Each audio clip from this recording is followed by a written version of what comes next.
Lecture biblique du jour. Genèse chapitre 25. Abraham prit encore une femme nommée Kétura. Elle lui enfanta Zimra, Joksan, Méda, Madian, Jikbak et Shuach.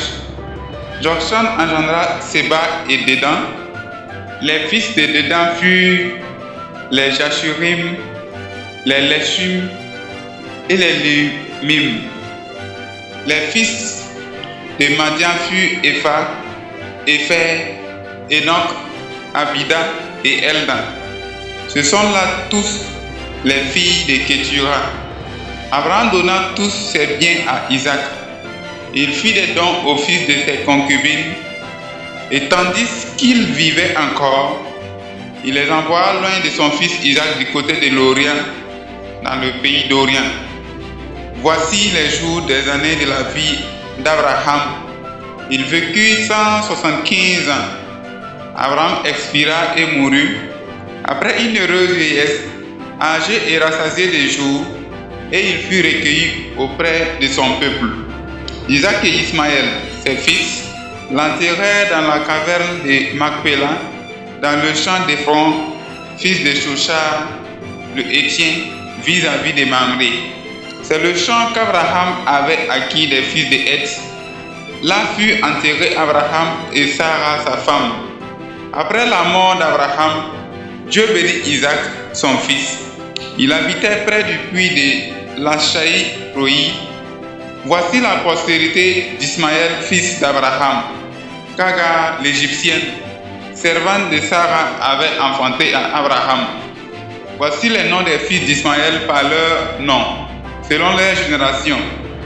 Nebajot, premier-né d'Ismaël, Kédar, Abdel, Mibsam, Mishma, Duma, Massa, Hadad, Téma, Jétu, Nifish et Kedman.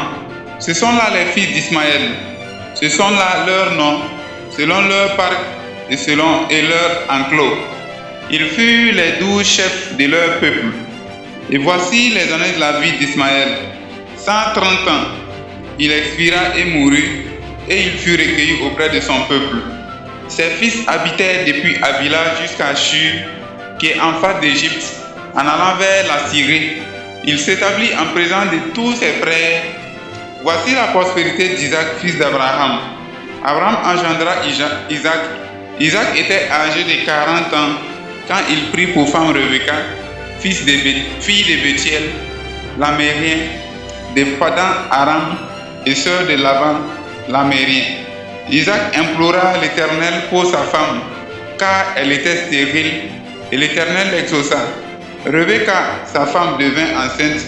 Les enfants se heurtèrent dans son sein, et elle dit, s'il en est ainsi, pourquoi suis-je enceinte? Elle alla consulter l'Éternel, et l'Éternel lui dit, 2 nations sont dans ton ventre, et 2 peuples se sépareront au sortir de tes entrailles. Un de ces peuples sera plus fort que l'autre, et le plus grand sera assujetti au plus petit. Les jours où elle devait accoucher s'accomplirent, et voici il y avait 2 jumeaux dans son ventre.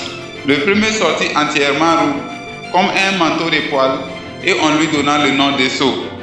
Ensuite sortit son frère, dont la main tenait le talon d'Esau, et on lui donna le nom de Jacob. Isaac était âgé de 60 ans lorsqu'il naquit. Ses enfants grandirent. Esau devint un habile chasseur, un homme des champs, mais Jacob fut un homme tranquille qui restait sous les tentes. Isaac aimait Esau parce qu'il mangeait du gibier, et Rebecca aimait Jacob. Comme Jacob faisait cuire un potage, Esau revint des champs, accablé de fatigue. Et Esau dit à Jacob, laisse-moi, je te prie, manger de ce roux-là, car je suis fatigué. C'est pour cela qu'on a donné à Esau le nom d'Édom. Jacob dit, vends-moi aujourd'hui ton droit d'aînesse. Esau répondit, voici, je m'en vais mourir, à quoi me sert ce droit d'aînesse? Et Jacob dit, jure-le-moi d'abord. Il lui jura et il vendit son droit d'aînesse à Jacob. Alors Jacob donna à Esau du pain et du potage de lentilles. Il mangea et but, puis se leva et s'en alla. C'est ainsi qu'Esau méprisa le droit d'aînesse. Matthieu chapitre 24. Comme Jésus s'en allait, au sortir du temple, ses disciples s'approchèrent pour lui en faire remarquer les constructions. Mais il leur dit, « Voyez-vous tout cela? Je vous le dis en vérité, il ne restera pas ici pierre sur pierre qui ne soit renversé. » Il s'assit sur la montagne des Oliviers et les disciples vinrent en particulier lui faire cette question. « Dis-nous, quand cela arrivera-t-il et quel sera le signe de son avènement et de la fin du monde ?» Jésus leur répondit, « Prenez garde que personne ne vous séduise, car plusieurs viendront sous mon nom, disant, c'est moi qui suis le Christ, et ils séduiront beaucoup de gens. Vous entendrez parler de guerre et de bruit de guerre. Gardez-vous d'être troublés, car il faut que ces choses arrivent, mais ce ne sera pas encore la fin. Une nation se lèvera contre une nation, et un royaume contre un royaume, et il y aura en divers lieux des famines et des tremblements de terre. Tout cela ne sera que le commencement des douleurs. Alors on vous livrera au tourment et l'on vous fera mourir, et vous serez haïs de toutes les nations à cause de mon nom. Alors aussi plusieurs succomberont et se trahiront, se haïront les uns les autres. Plusieurs faux prophètes se lèveront et ils séduiront beaucoup de gens. Et parce que l'iniquité se sera accrue, la charité du plus grand nombre se refroidira. Mais celui qui persévérera jusqu'à la fin sera sauvé. Cette bonne nouvelle du royaume sera prêchée dans le monde entier pour servir de témoignage à toutes les nations. Alors viendra la fin. C'est pourquoi, lorsque vous verrez l'abomination de la désolation dont a parlé le prophète Daniel, établi en lieu saint, que celui qui lit fasse attention. Alors que ceux qui seront en Judée fuient dans les montagnes, que celui qui sera sur le toit ne descende pas pour prendre ce qui est dans sa maison, et que celui qui sera dans les champs ne retourne pas en arrière pour prendre son manteau. Malheur aux femmes qui seront enceintes, à celles qui allaiteront en ces jours-là. Priez pour que votre fuite n'arrive pas en hiver, ni un jour de sabbat, car alors la détresse sera si grande qu'il n'y en a point eu de pareil depuis le commencement du monde jusqu'à présent, et qu'il n'y en aura jamais. Et si ces jours n'étaient pas abrégés, personne ne serait sauvé, mais à cause des élus, ces jours seront abrégés. Si quelqu'un vous dit alors, le Christ est ici, ou il est là, ne le croyez pas, car il se lèvera de faux Christ et de faux prophètes. Ils feront de grands prodiges et des miracles, au point de séduire, s'il est possible, même les élus. Voici, je vous l'ai annoncé d'avance. Si donc on vous dit, voici, il est dans le désert, n'y allez pas. Voici, il est dans les chambres, ne le croyez pas. Car, comme l'éclair part de l'Orient et s'émole jusqu'en Occident, ainsi sera l'avènement du Fils de l'homme. En quelque lieu que soit le cadavre, là s'assembleront les aigles. Aussitôt après ces jours de détresse, le soleil s'obscurcira, la lune ne donnera plus sa lumière, les étoiles tomberont du ciel et les puissants des cieux seront ébranlés. Alors, le signe du Fils de l'homme apparaîtra dans le ciel. Toutes les tribus de la terre se lamenteront et elles verront le Fils de l'homme venant sur les lieux du ciel avec puissance et une grande gloire. Il enverra ses gens avec la trompette retentissante et ils rassembleront ses élus des quatre vents, depuis une extrémité des cieux jusqu'à l'autre. Instruisez-vous par une comparaison tirée du figuier.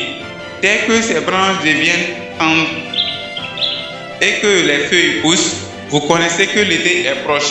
De même, quand vous verrez toutes ces choses, sachez que le Fils de l'homme est proche, à la porte. Je vous le dis en vérité, cette génération ne passera point que tout cela n'arrive. Le ciel et la terre passeront, mais mes paroles ne passeront point.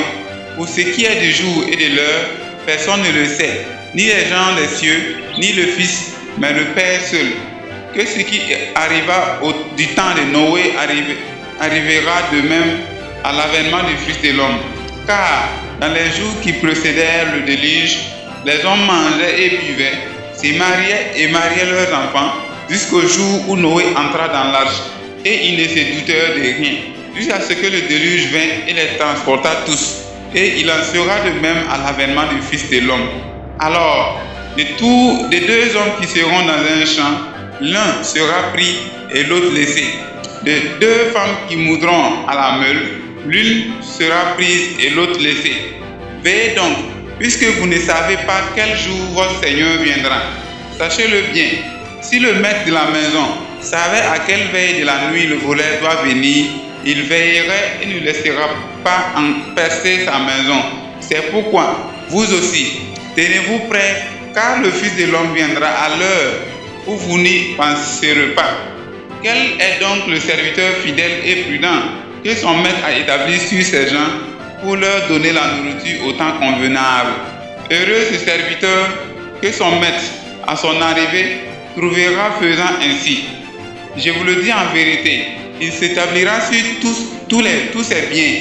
Mais si c'est un méchant serviteur qui dise en lui-même, mon maître tarde à venir, s'il se met à battre ses compagnons, s'il mange et boit avec des ivrognes, le maître de ce serviteur viendra le jour où il ne s'y attend pas à l'heure qu'il ne connaît pas, et il le mettra en pièces et lui donnera sa part avec les hypocrites. C'est là qu'il y aura des pleurs et des grincements de dents. Nous sommes au terme de notre lecture biblique du jour. Nous vous disons merci pour votre écoute.